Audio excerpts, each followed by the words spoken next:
고린도전서 16장 13절에서 24절까지 말씀입니다. 고린도전서 16장 13절에서 24절까지 말씀, 저랑 한 절씩 교독하겠습니다. 깨어 있으십시오. 믿음에 굳게 서십시오. 남자답게 용감하고 강건하십시오. 모든 일을 사랑으로 행하십시오. 형제들이여, 내가 여러분에게 권면합니다. 여러분이 알다시피 스데바나의 가정은 아가야의 첫 열매요, 성도들을 섬기는데 헌신한 사람들입니다. 그러므로 여러분은 이런 사람들과 또 함께 동력하며 수고하는 모든 사람에게 복종하십시오. 나는 스데바나와 부드나도와 아가이고가 온 것을 기뻐합니다. 이는 그들이 여러분을 대신해 내 허전함을 채워주었기 때문입니다. 그러나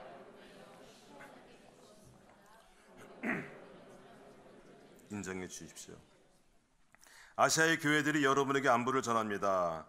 아굴라와 브리스길라가 그들의 집에 모이는 교회와 함께 주 안에서 진심으로 여러분에게 따뜻한 안부를 전합니다. 여기 있는 모든 형제들이 여러분에게 안부를 전합니다. 거룩한 입맞춤으로 서로 인사하십시오. 나 바울은 친필로 안부를 전합니다. 누구든지 주를 사랑하지 않으면 저주겠을 것입니다. 주여 오시옵소서. 주 예수의 은혜가 여러분의 있기를 빕니다. 그리스도 예수 안에서 내 사랑을 여러분 모두에게 보냅니다. 아멘. 우리는 이렇게 살아가면서 처음 또는 마지막에 많은 의미를 둬요. 첫 아이, 첫사랑, 별로 의미가 없으신가요? 첫사랑은 벌써 이렇게 오래전이라서 하여튼 첫 출근, 첫 직장, 첫 월급. 저희 아들이 요즘 일하면서 첫 월급 받았다고 뭐 사줄까, 아주 밥 사줄까, 선물할까, 그리고 생활비하고 딱 해서 내놨더라고요. 오, 그런 줄 다 있다니. 처음 받은 거에 의미를 갖죠. 옛날에는 첫 월급 받으면 빨간 내복 이렇게 하고 그랬는데, 그 엘레바마에 있는 어떤 월터카라는 젊은이가 첫 직장에 출근하는데, 해필이면 그날 출근하기 전날 차가 망가진 거예요. 유리창가 다 깨지고.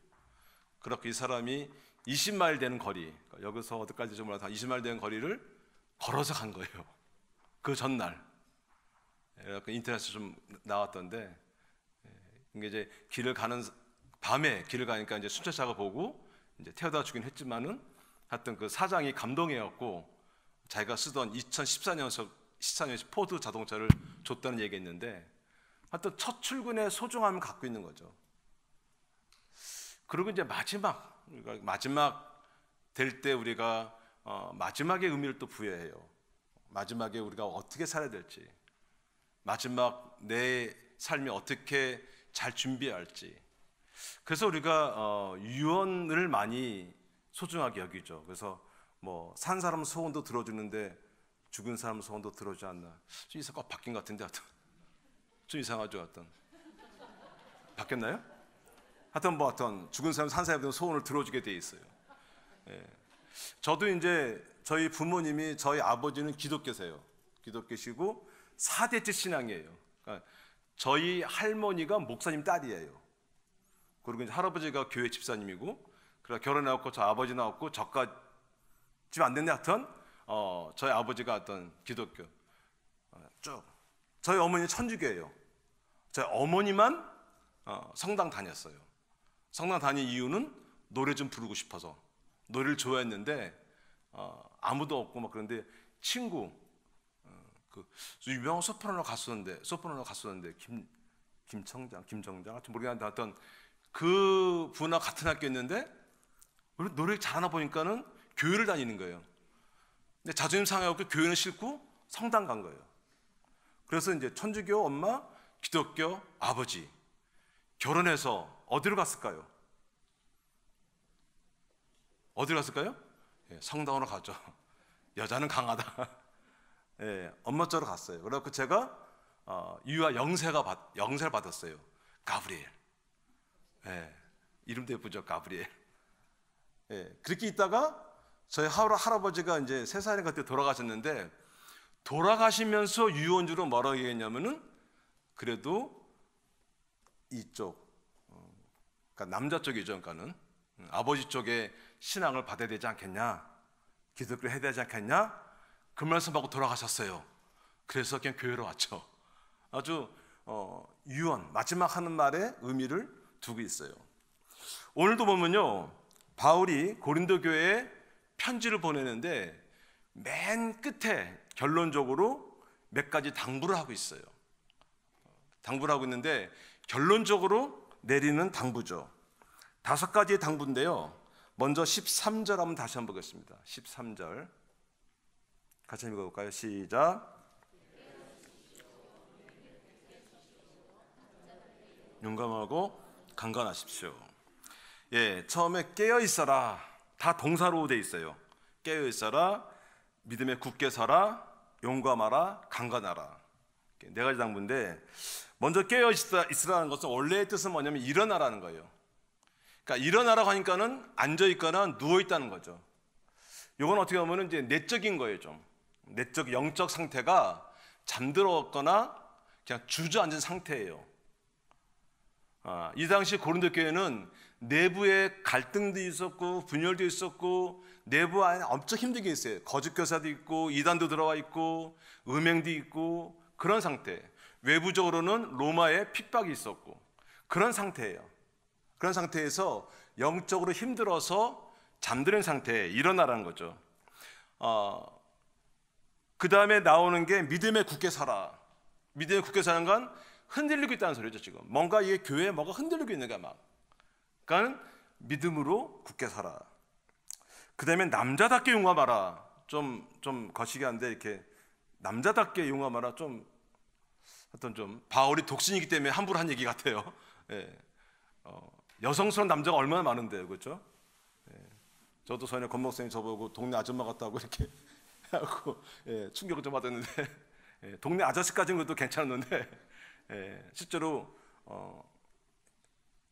나이가 더 들면 들수록 아줌마 같아 진짜. 말도 많아지고 뭐 누가 여자가 남자 2배 말이 많다 그러는지 모르겠지만은 예, 바뀌는 것 같아요. 제 아내가 너무 싫어해요 말 많다고. 저녁 때 퇴근하고 집에 가서 식탁에 앉아서 막 얘기하면은 그만 좀 말해. 저는 계속 얘기하고 안 할게. 이제 내 거목할 거야. 5초 뒤에 다시 또 탁탁탁 얘기하고.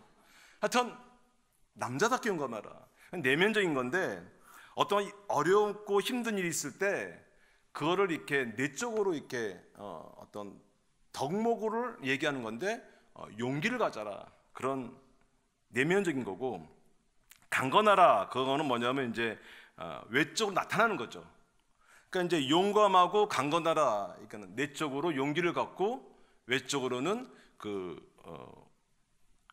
어려운 삶 가운데서 이겨낼 수 있는, 극복할 수 있는 힘을 발휘하라 이렇게 됐어요.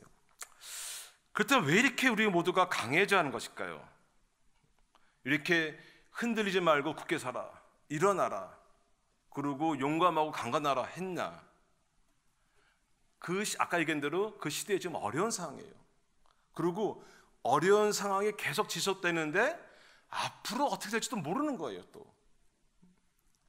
앞으로 이렇게 희망적이지 않다는 거죠. 소망이 없고 절망적이라는 거예요. 낙심이 된다는 거예요. 예, 그래요. 우리 삶 가운데 앞으로 삶이 어떻게 될지 몰라요. 꼭 암초가 있는 것 같은 그런 우리의 삶에 암초가 있는 것이죠. 우리를 낭망시키는 그런 암초, 우리로 하여금 안 될 거야, 잘못될 거야 라고 하는 패배주의, 좌절, 슬픔, 괴로움, 의욕저하, 상실감, 무력감, 오해, 피해의식, 억울함, 유혹 등등 암초들이 있다는 거죠. 이 땅에 사는 저희들 누구라도 이런 암초로부터 자유로울 수 없는 것이죠. 당장 아무리 성공한 것 같고 우리의 인생이, 우리의 신앙이 성공한 것 같더라도 어느 순간에 실패와 낙담과 패배와 상실감 등이 우리를 엄습하고 괴롭히고 있는 것이죠. 이에 대한 해결책이 바로 14절에 있습니다. 14절 함께 읽겠습니다. 같이 읽을까요? 시작. 모든 일을 사랑으로 행하십시오. 모든 일을 사랑으로 행하시라. 모든 일을. 원어의 뜻은 어떻게 했냐면은 너희의 모든 일을 사랑과 연결시키라는 거죠. 우리가 어떤 일을 해요? 세상 일을 하거나 하나님을 하거나 교회 일을 하거나 또 직장 일을 하거나 어떤 일을 할 때 우리가 실은 믿음으로 그 일을 해결할 것 같지만 실은 근본적으로 사랑으로 그 일을 행한다는 것이죠. 일이 중요해요. 어떤 일의 그 효율성도 따져봐야 되고 세상에서는 그 일을 잘하는 사람들만 찾아요. 그 일이 효율적으로 될 것이냐 안 될 것이냐 그것만 따지는 거죠. 그리고 그거 때문에 사람이 소외되고 낙오되고 탈락하게 되고 실패하게 되는 거죠. 교회는 어떤가요? 물론 일이 중요합니다. 너무 중요해요. 일이 잘 되겠죠. 그렇지만 그 일보다도 중요한 게 그 일을 함께하는 성도 개개인을 소중히 여기는 것이죠. 단 한 사람의 소외자나 낙오자 없이 그렇게 일을 해나가는 거예요. 우리가 어떠한 일을 하거나 어떠한 것을 진행하고 있을 때 이 원리, 일만 봤을 때는 우리 안에 불안이 있고 실패감이 있고 낙심할 때도 있고 뭔가 좀만 잘못되면은 금방 우울하고 다운됐다가 좀 잘 되면은 막 성공에 부풀어 있게 되는 거죠. 일보다는 그 일을 함께하는 동력하는 사람들이 더 소중하고 그들과 함께 격려하고 해 나간다는 것이죠. 그래서 모든 일에 사랑으로 행하라 이렇게 돼 있죠. 사랑하는 여러분, 하나님의 일은 사랑으로 하는 것입니다. 여러분은 지금 어떤 일을 맡고 계십니까? 어떠한 직분을 맡고 계십니까? 무슨 일을 하시든지 하나님의 사랑에 근거하시기 바랍니다. 특별히 순자님들께 권면합니다. 순원들을 사랑으로. 힘들죠. 어려울 때 있죠. 그때 사랑으로. 리더십들 마찬가지로 교회에서 사랑으로, 직장에서도 마찬가지로 사랑으로 하시기 바랍니다. 이러한 사람 간의, 성도 간의 사랑의 근거는 주님에 대한 사랑으로 얘기하고 있습니다. 모든 일을 사랑으로 해가라는 14절 그 다음으로 15절부터 21절까지는 좀 넘어가면서 22절에 다시 또 그 사랑에 대해서 얘기 나옵니다. 우리 22절 함께 읽겠습니다. 같이 읽어 시작. 누구든지 주를 사랑하지 않으면 저주가 있을 것입니다. 주여 어서 오십시오. 예, 누구든지 주를 사랑하지 않으면 저주를 받을 것이다. 14절에 모든 일, 어떤 일을 하든지, 일이죠 이때는 어떤 일을 하든지 사랑으로 행하라. 근데 22절에 보면 누구든지 이제 사람에 대해서 나오는 거죠. 어떤 사람이든 간에 주를 사랑하지 않으면 저주가 있을 것입니다. 너무 심각한 얘기를 하고 있죠. 저주가 있다. 이 내용을 보면요, 일단 뭔가 좀 주를 사랑하지 않으면 저주받는다? 망한다? 뭐 멸망한다? 그렇게 해석할 수 있어요. 크리스찬 아닌 사람은 심판받는다 라는 게 단순히 해석할 수 있는데 실은 그 뜻도 되지만은 원래 뜻은 여기서 사랑이라는 단어를 뭘로 썼나를 보면 좀 느낌이 옵니다.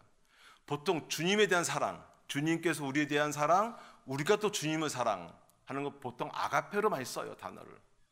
근데 여기서는 아가페를 안 쓰고 보통 친구나 형제 사이의 사랑을 의미하는 필레오, 필레오로 선대그는 필레오로 단어 쓰고 있어요. 뭔가 의미가 있는 거죠. 주님을 사랑하지 않는다고 하는데 주님을 포함해서 그 주님 안에 있는, 주님 공동체 안에 있는 사람들을 사랑하지 않으면 너희의 모든 일들이 헛될 것이다, 잘못될 수 있을 것이다 라고 얘기하는 것이죠. 예수님에 대한 사랑은 형제나 이웃에 대한 사랑으로 표현되어야 한다는 거죠. 근데 이렇게 저주란 단어까지 쓰면 심하게 얘기했냐? 그 사랑의 또 근거로 22절 후반부에 나오는 주여 오시옵소서라고 되어 있는 것이죠. 주여 오시옵소서, 오늘 말씀 제목 마라나타입니다. 마라나타. 여기서만 특별하게 쓴 단어예요. 주여 오시옵소서라는 단어는 곳곳에 있어요. 주로 헬라어로 되어 있죠. 에르쿠 퀴리에 보통 그렇게 되어 있는데 여기서만 아람어로.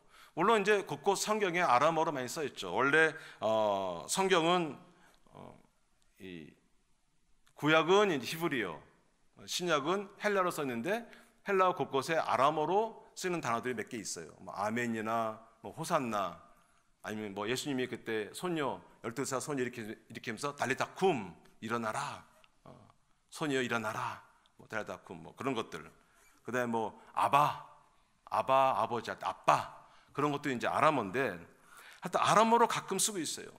근데 이 아람어 마라나타는요, 그 모음 없이 이렇게 표현을 썼는데 그 쓴 원어 자체로 보면은 과거형으로 해석할 수도 있고 미래형으로 해석할 수 있는 그런 독특한 단어를 사용하고 있어요. 그래서 이거를 둘 다 한번 해석해 보는 거죠. 만약에 마라나타가 과거형으로 해석된다, 그러면 어떻게 해석될까요? 주께서 우리에게 이미 오셨다는 거죠.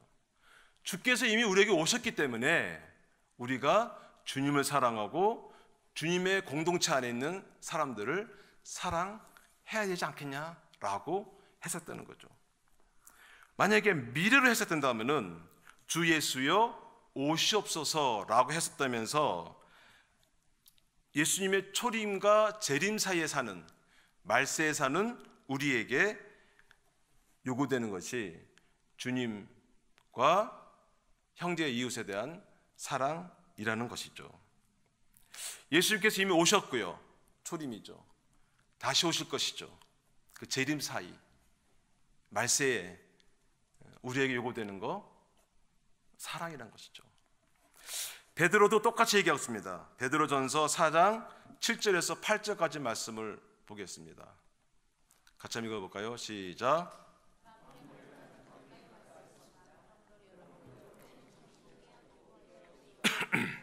무엇보다도 서로, 8절이요. 시작. 무엇보다도 서로 깊이 사랑하십시오. 사랑은 허다한 죄를 덮습니다. 만물의 마지막에 가까웠다. 예수님의 재림이 가까웠다는 거죠. 말세다, 종말이다. 그래서 베드로가 얘기하는 게 뭐냐면 여러분은 정신을 차리고 깨어 기도하십시오. 오늘 바울이 얘기한 13절에 깨어 있으라는 거하고 똑같은 거를 쓰고 있어요. 근데 깨어 있을 뿐만 아니라 기도하라고 되어 있는 거죠. 베드로는 한번 자기가 경험했거든요. 잠들어 있다가 엉뚱한 짓 한, 그렇죠? 겟세마네에서 잠들어 있다가 예수님 잡으러 왔을 때 귀를 자른, 그리고 예수님을 3번 부인하고, 그런 전력이 있기 때문에 깨어있으라에다가 기도까지 하고 있습니다. 그 다음에 무엇보다도 서로 깊이 사랑하십시오. 서로 깊이 사랑하라고 얘기하고 있어요. 베드로가 모르겠어요, 생각을 했는지 어쨌는지, 이 베드로의 말은 실은 예수님께서 성만찬 하시면서 한 얘기예요. 요한복음 13장에 이제 성만찬을 시작하면서 예수님께서 처음에 제자들의 발을 씻기죠.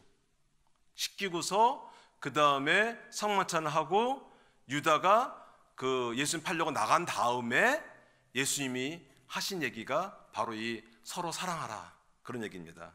요한복음 13장 34절, 35절 같이 한번 보겠습니다. 같이 한번 읽어볼까요? 시작. 내가 너희에게 새 계명을 준다. 서로 사랑하라.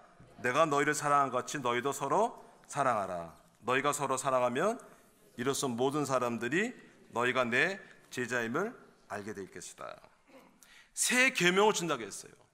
이제 이거는 예수님께서 잠시 뒤면은 십자가에 달리시기 바로 전이에요. 어떻게 보면은 죽으시기 전에 마지막 유언이죠. 물론 승천하시기 전에 하실 말씀도 있어요. 세상 모든 족속으로 제자를 삼아라. 사도행전의 1.8절에 그러므로 성령님께서 오시면 너희가 권능을 받아 예루살렘과 온 유대와 사마리아 땅까지 이르러 내 증인이 될 것이다 라고 승천하기 전에 하신 말씀도 있지만 십자가에게 달리시기 전에, 죽기 전에 유언처럼 하신 말씀이 오늘 이 말씀입니다. 새 계명을 주는데 서로 사랑하라 처음 얘기해요. 처음에. 근데 서로 사랑하는데 왜 서로 사랑하냐? 내가 너희를 사랑한 것 같이. 내가 누굴까요? 예수님의 유언이기 때문에 예수님께서 우리를 사랑한 것 같이, 예수님과 나와의 사랑 같이 너희도 서로 사랑하라. 또 한 번 얘기해요. 너희도 서로 사랑하라. 그리고 너희가 서로 사랑하면 모든 사람, 다른 사람들이, 세상 사람들이 너희가 내 제자인 줄 알게 되리라. 사랑의 3차원이에요. 먼저 하나님과 나와의 사랑, 그 관계가 깊어지고 회복되면 우리 간의 사랑이 끈끈해지는 거죠. 성도 간의 사랑이. 그리고 그 사랑하는 공동체를, 주님을 사랑하고 성도 간의 사랑을 보면서 세상 사람들이 쟤네들 제자 맞아, 쟤네들 크리스찬 맞아, 그러면서 나도 그 사랑 경험하고 싶어 온다는 거죠. 하나님과의 사랑, 예배로 표현되죠. 예배에 우리가 목숨 걸게 바랍니다. 하나님과의 사랑의 표현이 예배예요. 그래서 다시 한번 우리 한번 옆에서 축복했으면 좋겠어요. 예배 참 잘 오셨습니다. 수요 예배 참 잘 오셨습니다. 한번 얘기해 주세요. 예, 수요 예배 참 잘 오셨습니다. 예, 예배를 사모하고 예배를 갈망하고 하나님을 사랑하는 마음으로 이 수요 예배, 저녁 예배, 피곤한 몸으로 오신 여러분을 다시 한번 주님의 이름으로 축복합니다. 예, 참 잘 오셨어요. 예배를 사랑하는 마음. 참 보면은 저는 오늘 교사하고 진짜 예배를 사랑하는 것을 많이 배웠어요. 물론 이제 한 목사님이 성교에 목숨 걸었다 그러는데 예배에 목숨 걸기도 해요. 예배를 통해서 먼저 받고, 그래서 그 예배 좀 이 얼버님께 그 예배 중보기도가 조금 좀 활성화됐으면 좋겠어요. 원래 이제 한국 오늘교회는 예배 시간마다 중보기도가 있어요. 그 예배 시간 있으면은 따로 그 위쪽에서 권사님들이 주로 이제 권사님들 모여서 예배를 위해서. 처음에 오늘교회가 처음 만들어 얼마 안 됐을 때 초창기에는 그 일부 예배가 9시부터 있었어요. 9시부터 있었는데 본당이 8시에 그 본당 무대에 목사님들, 그러니까 부교역자 되는 목사님들과 사모님들이 다 나와서 기도했어요. 막 개구리자 막 8시에 9시 일부 예배인데 또 그거 보려고 들치고 왔잖아요. 또. 근데 이제 사람들이 많아지고 7시 예배가 만들어지면서 이제 그런 거 없었는데 일부 예배 전에, 예배 중간에, 물론 저희 교회도 2부, 3부 사이에 예배 중보 기도 모임이 있는데 예배 시간에 예배를 위해서 예배 먼저 통해서 하나님과 관계 회복되는 거죠. 그리고 관계된 회복으로 성도 간의 사랑이 깊어지는 거죠. 이 성도 간의 사랑이 과연 뭘까? 예수님께서 요 성만찬 요 말씀하시기 전에 물론 제자들의 발을 씻기면서 섬김의 모습 보여줬는데 오늘 본문의 말씀에 성도 간의 사랑에 대해서 표현되어지는 게 있습니다. 먼저 15절 보겠습니다. 15절 같이 읽어볼까요? 시작. 형제들이여, 내가 여러분에게 권면합니다. 여러분이 알다시피 스데반의 가정은 아가의 첫 열매요 성도들을 섬기는데 헌신한 사람들입니다. 섬김이 있는 거죠. 섬김에 헌신한 사람들, 사랑으로 섬긴다는 거죠. 섬김은요, 하나님께서 주셔야 되는 거고, 또 하나님뿐만이 아니고 예수님께서 이 땅에 오실 때 내가 섬기러 왔다고 직접 말씀하셨어요. 그 예수님 닮은 크리스찬의 삶은 섬김의 모습이 있는 거죠. 특별히 리더십의 섬김, 교회 지도자들, 교육자들, 직분자들, 그런 사람들의 섬김, 이 섬김을 얘기하고 있어요. 뭐라고 되냐면 거기 보면은 아가야의 첫 열매요. 스데바나의 가정은, 한번 다시 한번 띄워줄래요? 15절. 거기 보면 스데바나의 가정은 아가야의 첫 열매라고. 고린도 교회의 첫 성도란 거죠. 개척 멤버란 거죠. 그래서 아마 지도자였을 것이다. 지도자고 실제로. 그러니까 지도자의 섬김을 얘기하고 있어요. 다음에 두 번째로는 그 지도자의 섬김에 대한 성도들의 복종이 있어야 되는 거죠. 16절 보겠습니다. 16절 같이 볼까요? 16절 시작. 그러므로 여러분은 이런 사람들과 또 함께 동력하며 수고하는 모든 사람에게 복종하십시오. 스데바나 가정과 동력하고 섬기는 그 사람, 그 리더십에게 복종하라고 되어 있습니다. 성도 간의 사랑은 섬김, 특별히 리더십의 섬김, 그리고 리더십의 섬김을 통해서 리더십에게 복종하는. 그다음에 세 번째로는 그 리더십과 성도 간의 그 섬김과 복종을 서로 인정하는 거예요. 서로 받아주고, 그리고 서로 존중해 여기는. 18절 읽겠습니다. 18절 같이 읽어 시작. 그들은 나와 여러분의 영을 시원하게 해주었습니다. 그러므로 여러분은 이런 사람들을 인정해 주십시오. 섬김이 있고 복종이 있고 이해가 있는 이러한 공동체, 이러한 교회를 꿈꿉니다. 이러한 성도들 간의 사랑이 있는 교회가 되었으면 좋겠습니다. 예.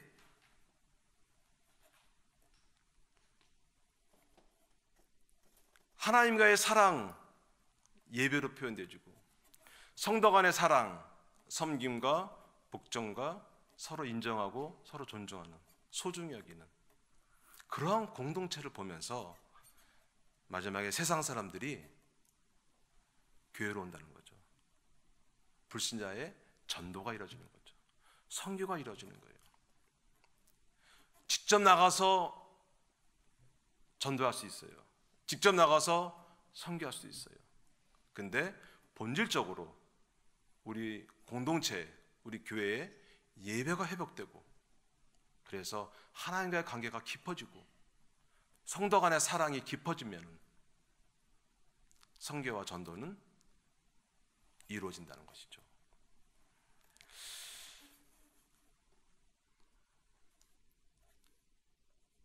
오늘 말씀을 통해서는 바울이 이러한 사랑을 얘기하면서 마라나타를 얘기하고 있어요. 주 예수여 오시옵소서. 예수님의 초림과 재림 사이인 말세를 살고 있는 우리에게 마라나타 신앙을 바울이 얘기하고 있죠. 마라나타 신앙은 과연 어떤 것일까? 성경 맨 끝에 다시 한번 마라나타 이야기가 납니다. 요한계시록 22장 20절 한번 보겠습니다.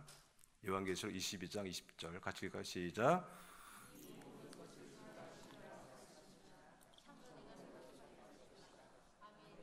주 예수여 오시옵소서. 아멘. 주 예수여 오시옵소서. 예수님께서 내가 속히 할 것이다. 아멘. 주 예수여 속히 오시옵소서. 긴박성을 얘기하죠. 말세에 살고 있는 우리에게 주는 마라나타.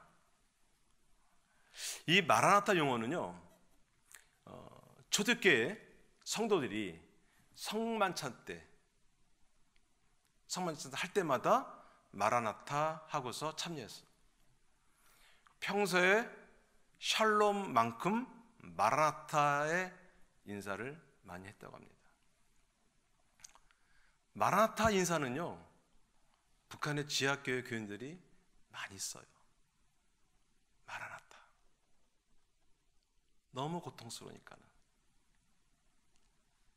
예수님 믿는 것만으로 죽음을 당하는 그러한.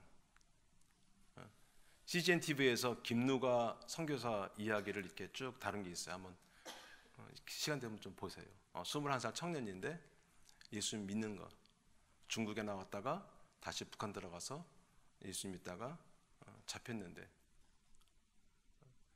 얼마나 그 삶이 순수하고 좋았으면 그 보위부 지도자가 이 사람 전도를 당해요. 그리고 재판받는데 그냥 안 믿는다고 하면 한마디 해라. 그러면 1년 정도 살 거고 내가 다 봐주고 1년 뒤에 관세 빼낼 거다. 근데 재판장에서 예수 믿는다 라고 얘기하고 죽음을 당한. 마라나타. 마라나타 예수님.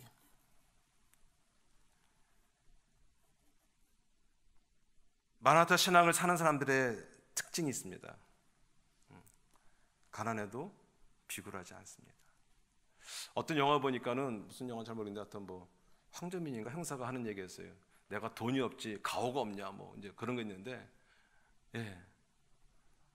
가난해도 비굴하지 않는 거죠. 힘이 없지만 눈치 보지는 않죠.